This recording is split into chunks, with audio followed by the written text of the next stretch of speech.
Car même s'il y a la foule, même si tu suis Jésus avec une foule, tu suis Jésus pour ton salut personnel, mais pas pour l'autre. Si un jour tu dois aller seul vers Jésus-Christ, moi je dis, Seigneur, je marche avec toi. S'il y a 1000 personnes qui marchent en même temps que moi, ou 10 000 ou 100 000, formidable. Mais si un jour il n'y a que 2 personnes, j'avancerai quand même avec toi. Si un jour il n'y a personne du tout, j'avancerai avec toi. Car quand tu vas mourir, combien de personnes vont mourir avec toi? Il y a quelqu'un qui va dire, ah oui, mais non, mon frère il va mourir, ma soeur va mourir, je l'accompagne. Je ne vais pas lui laisser aller seul. Tu vas partir seul. Et quand tu es venu, à l'exception des jumeaux, on est venu seul. Donc, notre vie avec le Seigneur, il faut en faire une affaire personnelle. Il ne faut pas dire que j'y vais parce qu'il y en a d'autres qui vont aussi. Et je vous invite à lire avec moi dans l'évangile de Jean, chapitre 14, ce verset que notre sœur Mylène a eu à cœur aussi de citer dans sa prière. Je pense que c'est parce que surtout au travers de cette phrase, le Seigneur Jésus a un message à nous transmettre que Mylène a pris le devant pour citer ce texte. Jean chapitre 14, verset 1er. Jésus dit que votre cœur ne se trouble point. Croyez en Dieu, croyez en moi. Il y a plusieurs demeures de la maison de mon Père. Si cela n'était pas, je vous l'aurais dit. Je vais vous préparer une place. Et lorsque je m'en serai allé, que je vous aurai préparé une place, je reviendrai et vous prendrai avec moi, afin que là où je suis, vous y soyez aussi. Et je vais surtout m'appuyer sur cette première parole de Jésus dans ce texte, que votre cœur ne se trouble point, croyez en Dieu, croyez en moi. Dans le monde d'aujourd'hui, il y a de quoi être troublé. Il y a suffisamment de choses qui peuvent nous troubler. Non seulement dans le monde, mais aussi même dans nos vies. Il y a des choses qui peuvent nous troubler. Il y a des choses qui se passent en nous. On a plutôt tendance à dire, Seigneur, pourquoi? Moi, souvent, j'ai dit, il m'arrive souvent de dire, Seigneur, je ne comprends pas. Mais je te fais confiance. Et Jésus nous dit ce matin, te dit ce matin, quoi qu'il puisse se passer, que ton cœur ne se trouble pas. Contente-toi de croire en Dieu et de croire en lui. Je dis bien, je répète cette parole de Jésus, que votre cœur ne se trouble point. Et Jésus a dit ces paroles lorsqu'il venait d'annoncer à ses disciples, encore en mots cachés, un peu en parabole, qu'il va partir, qu'il va s'en aller.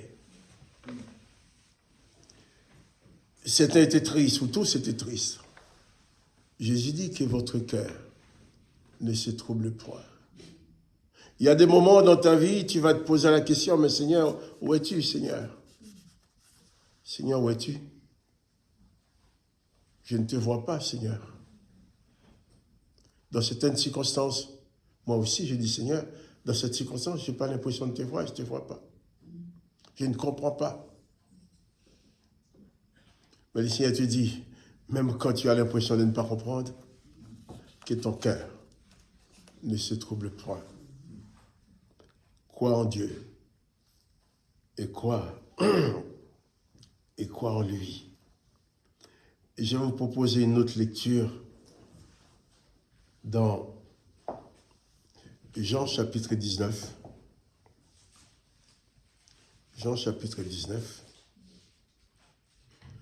à partir du verset 23. Et là aussi, on peut dire, personne ne comprenait rien. Les soldats, après avoir crucifié Jésus, prit ses vêtements, il en fit 4 parts, un part pour chaque soldat. Il prit aussi sa tunique qui était sans couture, d'une seule tissu, depuis le haut jusqu'en bas. Et il dit entre eux, ne la déchirons pas, mais tirons au sort à qui elle sera.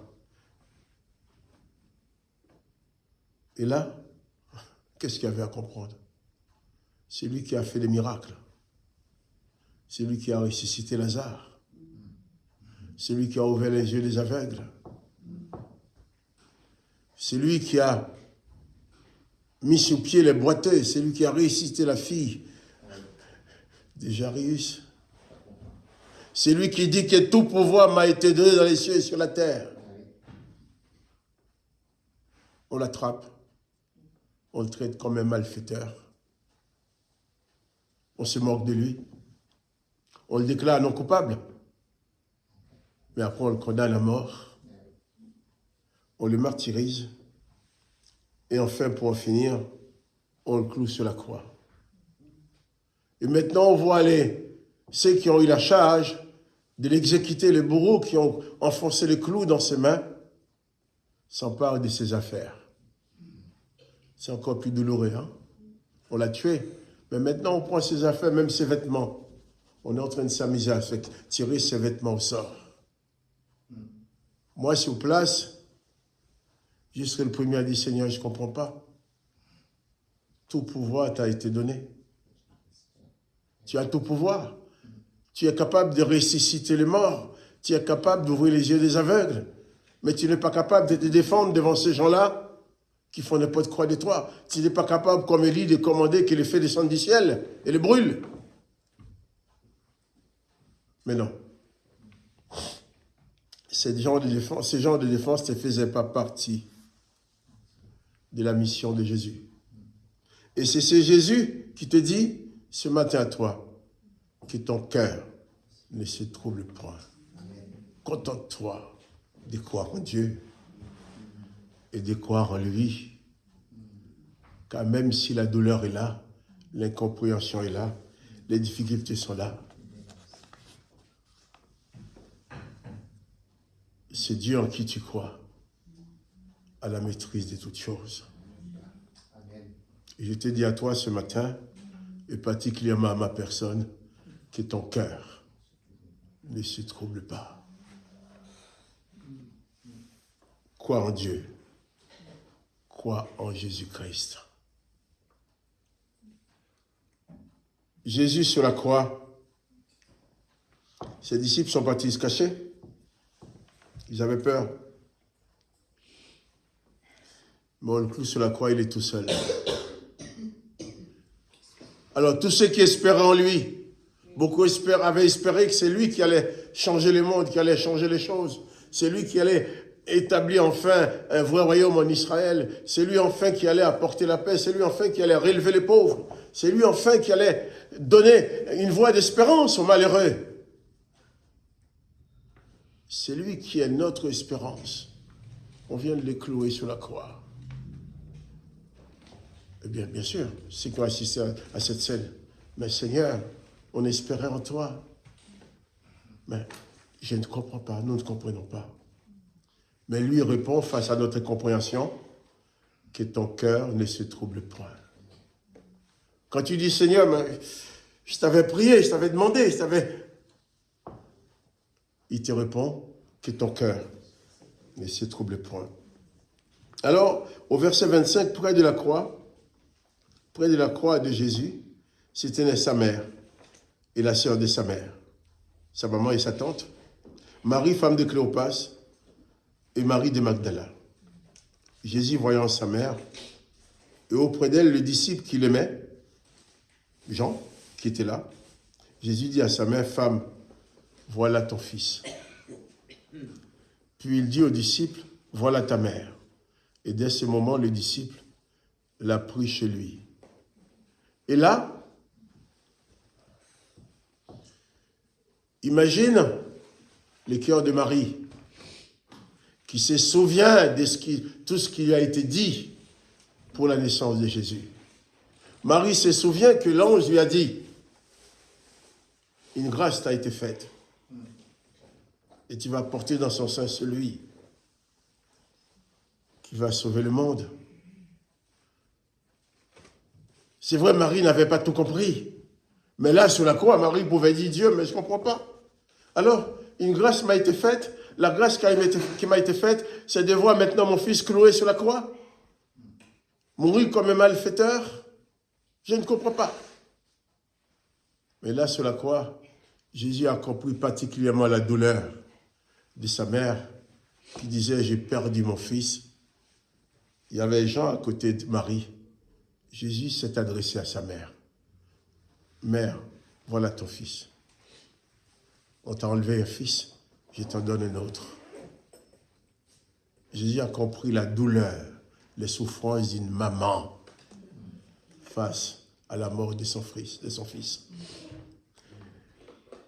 Et Jésus a compris aussi à ses disciples, ces jeunes gens qui étaient là, qui avaient pris Jésus comme un père, qui s'appuyait sur Jésus, il était plus proche. C'était le gamin de la bande.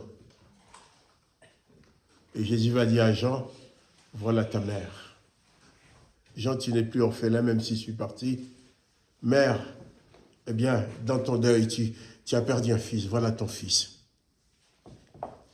Et Jésus pouvait leur répéter, souvenez-vous qu'il vous avait dit que votre cœur ne se trouble point. Croyez en Dieu, croyez en moi. Il dit, ces femmes près de la croix de Jésus, ces femmes étaient là. Ils regardaient. Au verset 28, après cela, Jésus qui savait que tout était déjà consommé, dit, enfin que l'écriture s'accomplit, j'ai soif. Et il y avait là un vase plein de vinaigre. Les soldats ont rempli une éponge et l'ayant fixé à une branche d'hysope, il l'approchait à sa bouche. Quand Jésus prit le vinaigre, il dit, tout est accompli. Et baissant la tête, il rendit l'esprit. Jésus va répondre aux besoins de sa mère et des gens. Et après, il va seulement dire, tout est accompli. Et tout est accompli. Ceux qui lisent la Bible en grec ou en hébreu, ce qui est écrit à la place d'accompli, on a mis tout, mais c'est tout est parfait. Ça veut dire, Jésus dit, eh bien, tout est parfait. Et là maintenant, Marie et Jean et les autres qui étaient là pouvaient dire, mais Seigneur, c'est ça que tu appelles la perfection? Tu dis tout est parfait? On t'a martyrisé, on t'a maltraité, tu dis tout est parfait et tu n'as rien fait pour te défendre? Et Jésus pouvait leur répondre encore, eh bien, que votre cœur ne se trouble point. Et nous revenons en Jean 14, où Jésus dit, au verset 11, « Croyez-moi, je suis dans le Père, et le Père est en moi. Croyez du moins à cause de ses œuvres. » Ah bon? Sur la croix de Golgotha, le Père était en Jésus. Et pourtant, il y a un moment, Jésus a dit, eh bien, pourquoi m'as-tu abandonné? Et Jésus va dire, et même Jésus, dans son corps humain, il était abandonné sur la croix. Et Jésus dit quand même, le Père est en lui et il est dans le Père. Au verset 12, Jésus dit, en vérité, je vous le dis, celui qui croit en moi fera aussi les œuvres que je fais. Et il en fera de plus grandes parce que je m'en vais au Père. On ne peut pas comprendre Jésus-Christ sans la foi. Il y a des choses qu'on peut comprendre sans la foi, on le voit, c'est mathématique, on nous dit, eh bien, c'est clair devant vous, on fait une addition, on fait une soustraction. Mais Jésus-Christ, Fils unique du Père, vient sur la terre. Il accomplit sa mission. Il va dire que sa mission est parfaite. Et il nous laisse devant plein d'incompréhension. Seigneur, je ne comprends pas. Je ne comprends pas. Ce matin, je me suis réveillé. Ma femme me dit, tu as parlé cette nuit. J'ai dit, mais, ah bon, j'ai parlé, qu'est-ce que j'ai dit? Tu as dit une phrase à haute voix, comme si tu voulais parler à quelqu'un. Tu as dit, soyez disciplinés. C'est ce qu'elle m'a dit. Soyez disciplinés. Et puis, c'est arrêté. Tu es en train de dormir, tu as ouvert ta bouche. Soyez disciplinés. Soyez disciplinés. Et je me dis, dans le mot discipliné, qu'est-ce qu'il y a quoi? Il y a quoi? Il y a le mot disciple. Soyez un disciple de Jésus. Ceux qui croient en moi feront les choses que j'ai faites, en feront même les plus grandes. Et pour moi, c'était une invitation à me placer, à me positionner en tant que simple disciple de Jésus-Christ. C'est moi qui l'ai dit dans mon sommeil. Moi, je crois que le Saint-Esprit voulait me le dire. Voulait aussi nous le dire. Parce qu'hier soir, en me couchant, j'ai pensé à beaucoup de choses. J'avais dit, Seigneur, je ne comprends pas. Je sais que toi, tu comprends. J'ai dit, Seigneur, je ne comprends pas ces choses-là, mais je sais que toi, tu comprends. C'est ce que j'ai dit avant de m'endormir. Et comme réponse ce matin, ma femme m'a dit, j'ai dit, soyez disciplinés. Jésus dit, ceux qui croient en lui feront les choses, feront même de plus grandes. Mais il ajoute ensuite, au verset 13, tout ce que vous demanderez au Père en mon nom, je le ferai, afin que le Père soit glorifié dans le Fils. Si vous demandez quelque chose en mon nom, je le ferai. Si vous m'aimez, gardez mes commandements. Et moi, je prierai le Père et il vous donnera un autre consolateur, afin qu'il demeure éternellement avec vous. L'esprit de vérité que le monde ne peut recevoir, parce qu'il ne le voit pas. Jésus-Christ te dit ce matin que ton cœur ne se trouble point. Dans les difficultés que tu traverses, dans les soucis qui ont l'impression qu'ils t'envahissent, tu n'as pas fini un problème, il y a l'autre qui commence. À la fin, tu te trouves être obligé de résoudre 2, 3, 4, 5, 6 problèmes en même temps. Comme si dans ton bureau, tu avais un meuble avec des tiroirs, ce sont des tiroirs à problème. À chaque fois que tu tires un tiroir, il y a un problème. Des fois, tu peux avoir peur, avoir crainte, appréhender d'ouvrir une autre tiroir parce que tu vas trouver un autre problème dedans. Et Jésus-Christ te dit ce matin que ton cœur ne se trouble point. Croyez en Dieu, croyez en lui. Apprends à plier tes genoux, mettre tes genoux par terre pour prier, pour demander au Père dans le nom de Jésus. Comme cette femme Marie, ces femmes et gens qui étaient devant la croix en train de regarder. Eh bien, quand même si les choses vont mal, regarde la croix de Jésus-Christ. Regarde la croix. Tu vas voir une croix vide. Jésus n'est plus sur la croix. Il est assis à la droite de Dieu. Et il intercède pour toi. Il intercède pour moi. Il intercède pour nous. Que votre cœur, que nos cœurs ne se troublent point. Contentons-nous d'être disciplinés dans notre foi en Jésus-Christ. Contentons-nous d'être disciplinés à faire ce que Jésus-Christ nous demande de faire. Et ne nous laissons plus troubler par les événements. Soyons donc disciplinés. Soyons des disciples de Jésus-Christ qui écoutent sa parole. Quand Jésus parlait à ses disciples concernant sa mort, ils ne les comprenaient pas non plus. Au point que Pierre a dit, Seigneur, tu sais bien, moi je donnerai ma vie pour toi. Mais Pierre ne se connaissait pas, ne connaissait pas son avenir. Mais Jésus va lui dire, oui, je sais que tu m'aimes, mais avant que les coqs chantent, tu vas me régner. Après, Jésus va prendre Pierre à part pour dire, mais as-tu de l'amour pour moi? Est-ce que tu m'aimes? Seigneur, tu sais, je t'aime. Mais Pierre, est-ce que tu m'aimes? Seigneur, tu sais que je t'aime. Mais Pierre, est-ce que tu m'aimes? Mais Seigneur, tu sais toutes choses, tu connais le fond de mon cœur, tu sais que je t'aime. Et Jésus va dire, occupe-toi de mes brebis. Je te dis encore, au nom de Jésus aujourd'hui, ne laisse pas ton cœur se troubler. Que ton cœur ne se trouble point. Crois seulement en Jésus-Christ. Car en Jésus-Christ, autant que Jésus-Christ est présent dans ta vie, le miracle est toujours possible. Tout demeure encore possible si Jésus est dans ta vie. Regarde la croix. Regarde. Là sur la croix, sur cette croix où Jésus a dit tout est parfait.